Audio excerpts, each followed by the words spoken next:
No, because and we've talked about this before. There are shelters for kids that absolutely cannot be in that relationship, where it's not only mentally unhealthy but physically unhealthy. Whether there's abuse going on, or whether it's physical abuse, sexual abuse, and any of those natures, there are places to go. But in the same breath, I've heard of parents who have cut their child off, but still live in the house with the child. Oh yeah, yeah. And then those are parents. Well, it's just a phase, and if I ignore it, it'll go away. Yeah. Which no, that's not how that works. That you're actually making the phase last longer if it is a phase. And see, like for me as an adult, one, my perspective is that a person who does not identify or refuses to accept the fact that I identify as transgender or that you identify as transgender, I'm a little less forgiving when it comes to you. I've noticed this, and that's the parent in me. Like when it comes to somebody not identifying you, refusing to identify you, I have very little tolerance or patience. Oh yeah, I've noticed that as well. Yeah, but when it comes to yourself, but when it comes to me, see, and the reason being for me is that my mental well-being. I don't want to say it's a little bit more stable than yours because I do take don't kill people pills. My therapist tried to put me on those. I remember overhearing that phone call. And we didn't do that. We didn't. Yeah, you didn't need to. But I still joke about it. That's right. I still joke about the time you told your principal or you told the student that I killed your mother. I still talk to that student, by the way. Yeah, the principal hasn't called me yet either. But what I'm saying is that for a person to misgender me because they don't believe in it, or they don't see me often enough to recognize it, or it slips their mind, or they think it's a phase and I'm going to grow out of it, or something like that. There's levels. I can tolerate it to a certain point. I'm still very no tolerance when it comes to anyone. Well, that's the thing. With you, it's very different. Like I don't have. There's one person. There's one person that I've been tolerant of when it comes to them outright refusing to identify either of us as transgender. Yeah. And that's because of his age. Simply because of his age. And when I say his age, I'm talking, I think he's pushing 80. Yeah. You know what I mean? Yeah. And he's not a close... He's family, but he's extended family. And so, like, I don't think I ever actually came out to him. No. That's how like, extended he is. Well, we came out to his wife, though. Yeah. And she was like, no, yeah, we don't believe in that. We're not doing that, no. And I kind of went, well, okay. And I don't want to say, it wasn't like if you can picture a rope. It wasn't like I severed that rope completely. It was more like a strand kind of got sawed off. It was, okay, well, we're just going to take one more step back, or half a step back, or something to that effect. Versus being right there all the time. Yeah. Sorry, that was my bag. God darn it, Dad. Gosh darn it. Frig. Anyway, but, the thing of it is that it does... Shush. Nobody asked you. It does get to a point where it starts to grate on the nerves. There was an instance the other night where I personally kept getting misgendered, misidentified.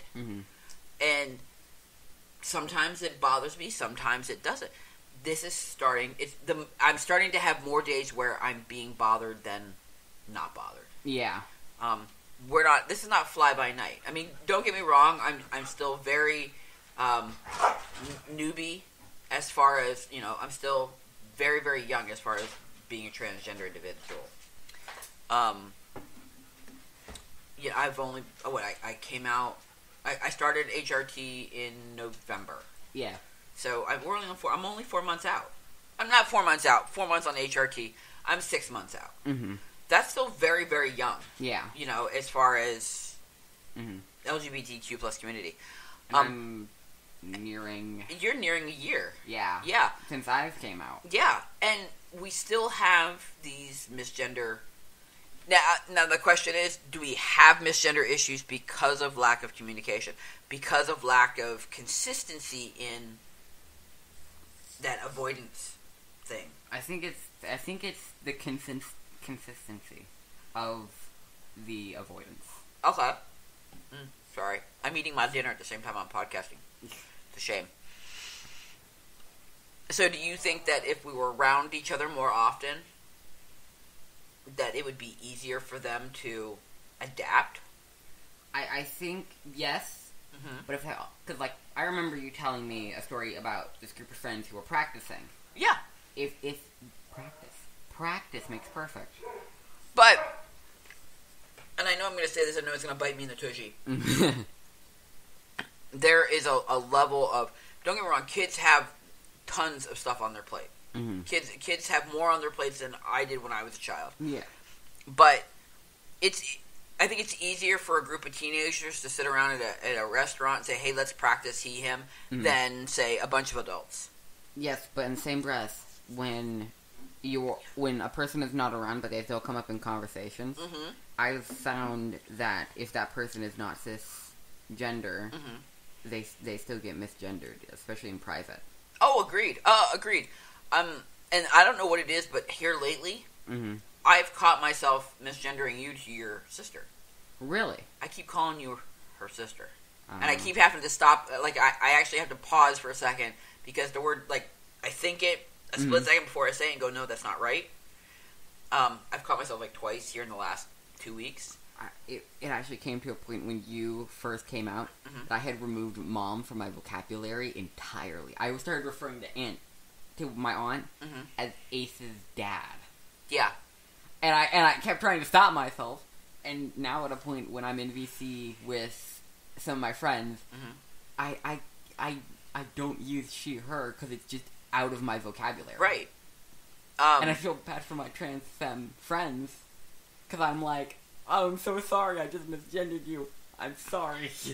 Well, like today, I had a new student in my classroom, and I was introducing my aide to them, and I said, you have to understand that this classroom is this is an LGBTQ-friendly classroom. And that is my aide back in the corner, and you will address her as her, or she, or ma'am. Okay? And fortunately for me, and fortunately for the classroom environment, this student looked at me and went, what does a Q stand for in LGBTQ? I've always been curious. I went, oddly enough, so are they. I said, it stands for queer or questioning. And he was like, oh, that makes perfect sense. Okay.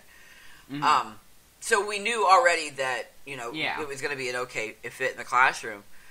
But, I'll come to my aide's defense before I'll come to my own. It's that protective nature of yours. My nature. I had to call one of my students a bear today. Oh. He completely forgot what it was, too.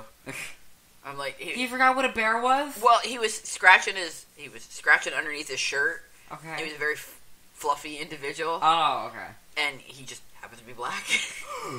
So I went, dude, I said, you're a big black bear. And he's like, thank you.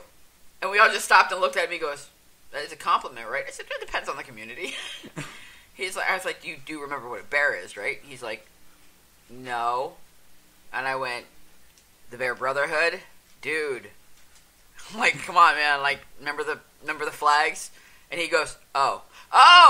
He's like, no. I'm like, well, then put your shirt down so I don't see it. I've actually gotten into an argument with people over the bear flag. I love the bear flag. I've gotten into an argument over the bear flag and I think the leather flag. I've not seen that one yet. Honestly, the flag looks kind of pretty. It's a pretty leather. It's a pretty flag. It's a pretty flag. Ugh. Alright. That's a conversation for another day. But that was our squirrel moment for the night. We'll talk about flags another day, because that is a conversation I want to have with you. F-L-A-G, flags. I am saying flags. I am not saying a slur on the podcast. I'm just saying.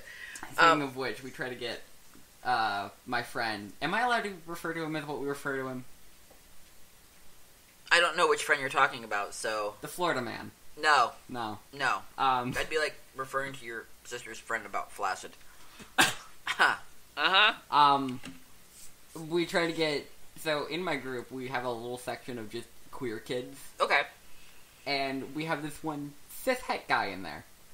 We keep every time random cue ball. Every time we're with him, Mm-hmm. we try to get him to say the F slur. It never works. It just strikes me as like a group of bananas and a pear in the middle. It's exactly what it is. Mm-hmm. I had to explain to one of my friends that he was not, in fact, cis. So, like I said, going back to toxic relationships and, identifying these relationships and how to handle them as transgender people. Mm-hmm. Even though you're very much what I would call a cut and run. Mm-hmm. And I'm more of a patient, laid back, give it a few times, then cut. Mm-hmm. Is there any ever time when you would allow that person back? Oh, I have allowed toxic people back. Have you? I have. You want to elaborate? I had a best friend for 2 years. Mm-hmm. I think it was around 2 years. Mm-hmm. And this was before I came out to her. Okay. Come out. I actually came out after she... We gotta find that song. I have to Um, find that song now. and one day she was just like, I don't want to be friends with you anymore. And for like the past month or so, she had been ignoring my texts, yada yada yada, just ignoring me. And I was like, hey, this is not okay for my anxiety. Because I immediately go to something's wrong, or I've done something wrong. And so she had just cut me off. And that was like 3 years ago. Okay. Guess who I'm now friends with again? I talked to her at lunch. Alright, fair enough. I haven't had any friends that didn't accept my transition. I have a friend who I haven't come out to yet, who I'm pretty sure does not accept my transition. And that's mainly because we're exes. I can understand that. Wait, is that who I think it is? Who do you think it is? I've dated a lot of people. You hoe. Give me a gender. Male. No. Yes or no, it's not him, or no, he doesn't know? No, it's not a male. Oh. You know what I'm talking about? Starts with a C, ends with an O-D? Oh no, he knows. He knows. I called him gay. Oh. Okay. He was dating someone that looked exactly like me with long hair. Ooh. Last I found out. It was really creepy. By the way, my aide has now gone, hey, anytime that she's trying to get my attention. Oh my god. Does it work? Yes. Oh my god. Yeah, see, I haven't gotten to the point where I've cut a relationship with a person over the transition. Mm-hmm. Actually, I can't say that. I think we actually have. I think it's the same person. Mm-hmm. Oh yeah. Yeah. I've cut people like relationshiply off. I'm talking about your pillow pet person. Okay, yeah. Yeah, we've cut that one. Yeah, off. we've pretty much cut that one. And that was almost that was pretty much the beginning of this podcast. Yeah. It was actually over the first podcast. Yeah. We're on what episode? What now? This will be 19. 19. Yeah. Roughly 2 podcasts a week. We're looking at how many weeks? We started this at the end of December, dude. Yeah. Yeah. We're like into March now. Ooh. So, 3 or 4 months. And the thing of it is that, don't get me wrong, I'm a helpful individual. Your phone's ringing. No, it's not ringing. Oh. It's your sister's med alarm. I love that I can hear that over you talking. Yeah. Just goes to show how much you really listen to me. No, I was listening. Yeah, okay. Continue talking. I am. Continue talking about my pillow pet. I will. Your pillow pet. I want that back. If you're listening to this, I want it back. You know who you are. Give me back my pillow pet. Just drop it off. You know where we live. We'll contact the mothership. Your mail is still getting dropped off here. Yes. Alright, anyway. So like I said, I am a very caring person, and in the event that, they were ever to come back and say, hey, look, I messed up. I messed up, I'll try. Mm-hmm. Yeah, probably. I mean, at an arm's length, because that fool me once, shame on me. Yeah, fool me once, shame on you, fool me twice, shame on me. Yes, that's the line. Correct. Yeah, Good job. Yeah, shut up. Do you want a pat on the head? No, we scratch my back later. I'll give you a round of applause. Oh, bite me. No, not the dog.